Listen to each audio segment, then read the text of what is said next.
Hello, myself Bitisha. A very good morning to all of you from my side.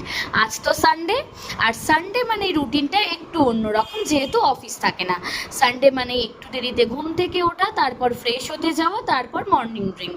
দেরি করে ঘুম থেকে ওঠাটা কিন্তু ম্যান্ডেটারি, আর তার সাথে ম্যান্ডেটারি হলো সানডেতে আমার ওই বাড়ি যাওয়া, মা বাপি ভাই ঠাকুমা সবার সাথে দারুণ একটা সুন্দর দিন কাটানো। ব্রেকফাস্টও করে নিলাম, হাফ ব্রেড, একটা অমলেট, আর আগের দিনের বেঁচে যাওয়া কিছুটা ঘুগনি। তারপরে ছাদ থেকে জামা কাপড় তুলে নিয়ে এসে রান্নাবান্না সেরে তাড়াতাড়ি স্নানটাও সেরে নিলাম। স্নান সেরে বসলাম দুপুরে লাঞ্চ করতে। লাঞ্চের মেনুতে দেখে নিয়েছো দুপুরের লাঞ্চে কী কী ছিল। লাঞ্চের পরেই তো জমবে একটা বিশাল আড্ডা। ছাদে গিয়ে বেশ সুন্দর এক রাস জমে থাকা গল্প, তার সাথে বিলিতি আমরা চাট, জাস্ট সানডে ফাটাফাটি। তারপর সন্ধেবেলা এক কাপ চায়ের সাথে বসে প্ল্যানিং করা নেক্সট ডে মর্নিংয়ের। নেক্সট ডে যেহেতু শ্রাবণের শেষ সোমবার, তাই প্ল্যানিং হলো সারা রাত না ঘুমিয়ে ভোরবেলা যাব পুজো দিতে।